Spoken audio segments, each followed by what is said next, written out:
hot, very hot, but as you see, we got produce on the farm, and we did stuff at the rescue mission, and we helped sort things out.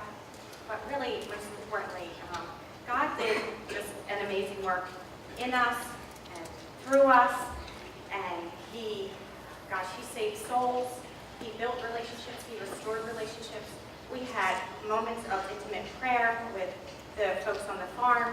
We had moments of intimate prayer with each other. We had,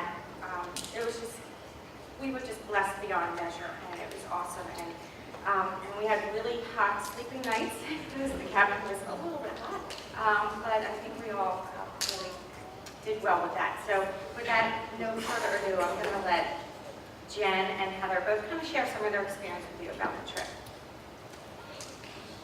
Hi. I've been on other mission trips before and to Bruised Reed Farm, but this had a different focus. Our focus there was to share Christ while helping others, which was a lot scary for me. The first day we were there, I was in some blackberry bushes, nobody was around, and this little boy appeared in front of me, which is really odd because there are no children on the farm, working the farm. And I found out he's the neighbor of the farm, and he just came to check out what we were doing. And we got to talking, and I started talking to him about church. And he said he didn't go to church, but that he had learned some things about God from Miss Holly, who's the lady who donated the farm. So then he ran off, and I thought, oh, I missed my opportunity. This could have been the one I shared with. It would have been an easy target for me. Then I said I had to grow up and pick up some of my own size. So the next day, he showed up again. And at lunchtime, I found that I was alone with him. And I thought, well, I could share with him and then find an adult to share with later on. So I did, and he took the bracelet, and I spoke the gospel to him. And he was really excited about having the bracelets.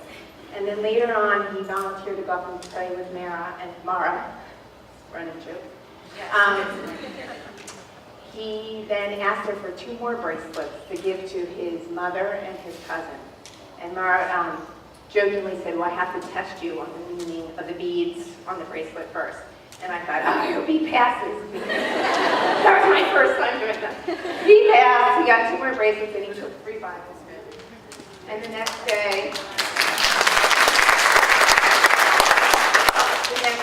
he brought his cousin that he was giving the bracelet back, and he shared with us how he taught his cousin about the meaning of the beads.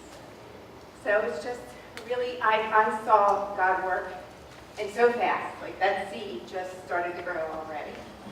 And then Liz, she was saying one day when we were sharing how we're all farmers. Along the way, sometimes our job will be to plant the seed, sometimes it will be to water it, sometimes you get to gather the harvest. Little Herman, his name was, the seed was already planted in him, but I just got to water it, and I know one day it will be harvested.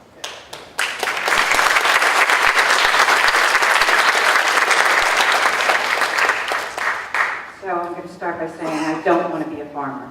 It's really, really hard work, but it was really rewarding. I went on this journey thinking I was going to give back. That was my mission, and it started with a drive down with 2 wonderful women, and they asked me, what are you going for? What are you hoping to get out of this? And I thought, oh, I wasn't doing that. I was going to give. And I had to think about it a little differently, and I have to say, I walked away with getting so much more than I ever could have expected, ever in my life. I walked away with great relationships from people that are so wonderfully godly I couldn't imagine. I walked away out of my comfort zone so many times. Mara does this to me on a regular, like this moment, as you can see. I shared my testimony with some people about how Jesus came into my life. And I watched a cup of coffee be an opening door to talk to a man that has never accepted Jesus in his life.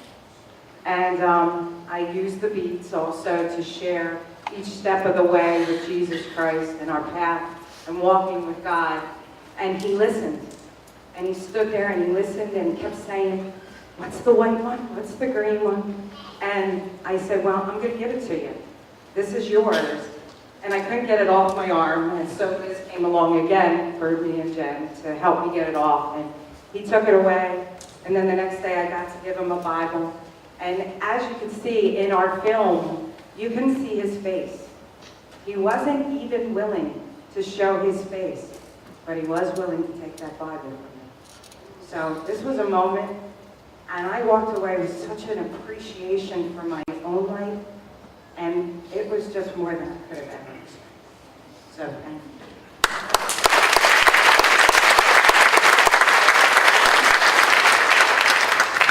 So I'll just end with, do you think about Bruised Reed next year? We'd love to have you.